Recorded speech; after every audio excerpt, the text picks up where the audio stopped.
కరుడుగట్టిన ఇద్దరు chain snatching దొంగలను Rajendranagar police station CCS Rajendranagar crime సిబ్బంది సంయుక్తంగా పట్టుకున్నారు. పట్టుబడిన వారు నాగర్ కర్నూలు జిల్లా తిమ్మాజీపేట మండలం పుల్లగిరి గ్రామం గుంటాతాండాకు చెందిన మూడావత్ పాండు, మూడావత్ సేవ్య అని పోలీసులు తెలిపారు. వారిపై రాజేంద్రనగర్, శంషాబాద్, షాద్ నగర్ పోలీస్ స్టేషన్ పరిధిలో 6 కేసులను గుర్తించారు. నిందితులు ఇద్దరు గత 3 ఏళ్లలో రాజేంద్రనగర్ బుద్వేల్ వాటర్ ఫిల్టర్ ఎదురుగా బుద్వేల్ బస్టాండ్ వద్ద రాత్రి 7-8 గంటల మధ్య ఒకే స్థలంలో 4 స్నాచింగ్లకు పాల్పడ్డారు. మొత్తం 6 కేసుల్లో 15 తులాల బరువున్న 6 బంగారు గొలుసులను చోరీ చేశారు. వాటి విలువ సుమారు 11,10,000 రూపాయలు. ఈరోజు విశ్వసనీయ సమాచారం మేరకు నిందితులను వారి స్వస్థలం వద్ద పట్టుకొని విచారించగా వారు ఈ నేరం చేసినట్లు ఒప్పుకున్నారు. Rajendranagar police station detective inspector CH Gangadhar, CCS Rajendranagar zone SI N Sanjay, ASI Abdullah, PC Vasant, PS Rajendranagar CCS ఇతర సిబ్బంది చాకచక్యంగా పనిచేసి నేరస్తులను అరెస్ట్ చేశారు. దీంతో సిబ్బందిని అభినందిస్తూ వారికి తగిన రివార్డు ఇస్తామని డిప్యూటీ కమిషనర్ తెలిపారు. ఇది 4 సార్లు అదే టైంలో అదే ప్లేస్లో ఈ ఓల్డ్ ఏజ్ లేడీని టార్గెట్ చేస్తున్నారు కాబట్టి ఇది ఛాలెంజ్గా తీసుకొని అందరూ చాలా మెటిక్యులస్గా పనిచేయడం జరిగింది. దీంట్లో వారం రోజుల్లోనే వాళ్ళిద్దరిని పట్టుకోవడం జరిగింది. వీళ్ళు తిమ్మాజీపేట మండలంకి సంబంధించిన ముడావత్ పాండు, ముడావత్ సేవియా అని చెప్పి వీళ్ళని పట్టుకున్నాక అర్థమైంది మనకి. వాడు పాండు 21 కేసుల్లో ఇప్పటి వరకు జైలుకు పోయి వచ్చినాడు. సేవియా అనేవాడు 18 కేసుల్లో జైలుకు పోయి వచ్చినాడు. సేవియా 2 సంవత్సరాల కారాగార శిక్ష విధించిన తర్వాత జైలుకి వెళ్ళినా కూడా అతనిలో మార్పు రాలే.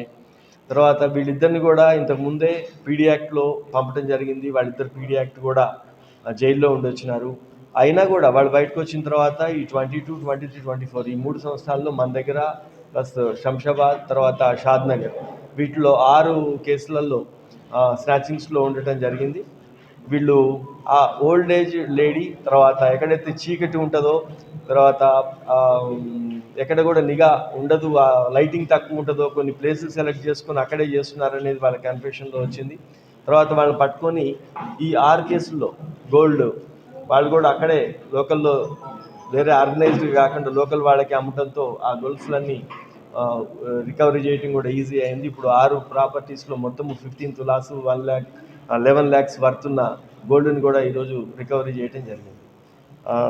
దీంట్లో ఈ 22వి 2 కేసులు వెళ్ళాయి, 23వి 3 కేసులు, 24ది లాస్ట్ మొన్న అయింది ఈ కేసుల్లో చేయడం జరిగింది. దీంట్లో రికవరీలో చాలా అద్భుతమైన పాత్ర మా అబ్దుల్లా అని చెప్పి ఏఎస్ఐ మైలార్దేవపల్లి పోషించినాడు. అతను ఇంతకు ముందు కూడా వీళ్ళని గతంలో అరెస్ట్ చేసిన అనుభవంతో ఇది చేస్తే వీళ్ళే చేస్తుంటారు అనేది క్లూ తీసుకురావటము, ప్లస్ అక్కడికి వెళ్ళటము, ఇవన్నీ ప్రాపర్టీస్ రికవరీ చేయడం జరిగింది. దాంతోపాటు సిసిఎస్ టీంలో కూడా పనిచేశారు చాలా బాగా. వసంత్ అని చెప్పి, లఖన్ చంద్రయ్య వీళ్ళందరినీ మేము సపరేట్గా అభినందించి సిపి గారి ద్వారా స్పెషల్ రివార్డు ఇప్పించడం జరుగుతుంది. ఈరోజు ఈ ప్రాపర్టీ దగ్గరికి వచ్చిన ఆ విక్టిమ్స్ ఊరోళ్లే కాబట్టి ఆ ప్రాపర్టీ ఐడెంటిఫికేషన్ కోసం ఇప్పుడు ఇక్కడ రావడం జరిగింది. వాళ్ళు ఈ పంచనామా రాయడానికి వాళ్ళు వచ్చి చాలా హ్యాపీ ఎక్స్ప్రెస్ చేసినారు. ఎందుకంటే విలేజ్లో ఇక్కడే మన పక్క ఊర్లో ఉండి వాళ్ళకి 3 ఏళ్ల నుంచి పోయి దొరకమనుకున్నవి దొరకటము, ప్లస్ ఈరోజే వాటిని కోర్టులో డిపాజిట్ చేయడం జరుగుతుంది. టైం ఉంటే ఈరోజే వాళ్ళకి విక్టిమ్స్కి గోల్డ్ కూడా డెలివరీ అయ్యేటట్టు చూస్తాం. ఒకవేళ టైం అయిపోయినా రేపటి లోపల ఎట్టి పరిస్థితుల్లో ఆ గోల్డ్ వాళ్ళకి విక్టిమ్స్కి కూడా అందించే ఏర్పాటు చేస్తాం. Thank you.